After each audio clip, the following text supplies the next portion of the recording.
प्रामुख्याने जर सांगायचं झालं तर आम आदमी पक्ष आणि काँग्रेस या दोन पक्षांचा वोटर एकच असल्याचं आपल्याला बघायला मिळते। कारण काँग्रेसवरच्या सरकारवरती टीका केली, काँग्रेसनं भ्रष्टाचार केला, शीला दीक्षित यांच्या सरकारनं भ्रष्टाचार केला होता, अशा पद्धतीचे आरोप तेव्हा अरविंद केजरीवाल यांनी केलेले होते आणि म्हणूनच अरविंद केजरीवाल यांचा पक्ष जो आहे तो उदयाला आला होता। काँग्रेसवरती टीका करून किंवा काँग्रेसचा विरोध करून आम आदमी पक्ष सत्तेवरती आलेला होता। त्यामुळे जो मध्यमवर्गीय असेल, मुस्लिम असेल, दलित असेल, हा काँग्रेसचा वोटर होता। तो वोटर तेव्हा आम आदमी पक्षाकडे शिफ्ट झालेला होता। आता बोललं जात होतं की तो वोटर पुन्हा एकदा जर काँग्रेसकडे आला तर काँग्रेसला यावेळी चांगली संधी मिळू शकते। पण आता जे काही मतदारसंघामधील नावं तुम्ही घेताय आणि जी सांगताय आकडे त्यानुसार भारतीय जनता पार्टी त्या मतदारसंघामध्ये सुरुवातीला पुढे जात असताना बघायला मिळेल। 100% हे मतदारसंघ मुस्लिम बहुल किंवा दलित बहुल नाही आहेत। त्या मतदारसंघामध्ये देखील काही प्रमाणात इतर समाजाची मतं आहेत।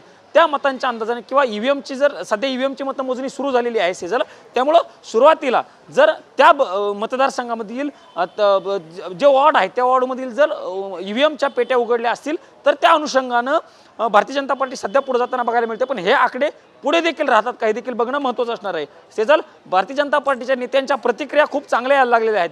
कारण ज्या पद्धतीनं भारतीय जनता पार्टीला आघाडी मिळते ती आघाडी बघता भारतीय जनता पार्टीचे दिल्लीचे जे प्रदेशाध्यक्ष आहेत वीरेंद्र सचदेवा यांनी प्रतिक्रिया दिलेली आहे। त्यांनी म्हटलेलं आहे की दिल्लीतील जनतेनं विकासाचा रस्ता निवडलेला आहे आणि म्हणूनच जे सध्याचे आकडे आहेत किंवा कौल आहेत ते आमच्या बाजूने येताना बघायला मिळत आहेत। अशा पद्धतीची प्रतिक्रिया वीरेंद्र सचदेवा यांनी दिलेलं बघायला मिळतं। किंवा भाजपचे जे आर.के. पुरमचे उमेदवार आहेत अनिल शर्मा यांनी सांगितलेलं आहे की दिल्लीमध्ये 100% भारतीय जनता पार्टीचं सरकार येणार आहे। सध्याचे आकडे जरी आमच्या बाजूने असतील तर यापेक्षा जास्त जागा आम्ही जिंकू, अशा पद्धतीचा विश्वास अनिल वर्मा यांनी व्यक्त केल्याचं आपल्याला बघायला मिळते। इतर देखील भाजपच्या नेत्यांच्या प्रतिक्रिया अशाच पद्धतीच्या आहेत।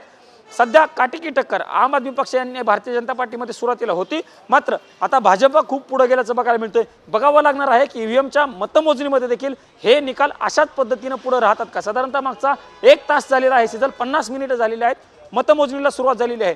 पोस्टलची मतमोजणी पूर्ण झालेली आहे आणि आता ईव्हीएमची मतमोजणी देखील सुरुवात झालेली आहे। ईव्हीएम मध्ये जर सांगायचं झालं तर ग्रेटर कैलाश या मतदारसंघामधनं आम आदमी पक्षाचे जे उमेदवार होते सौरभ भारद्वाज, जे दिल्ली सरकारमधील मंत्री देखील आहेत, ते आघाडीवरती असल्याचं बघायला मिळतंय।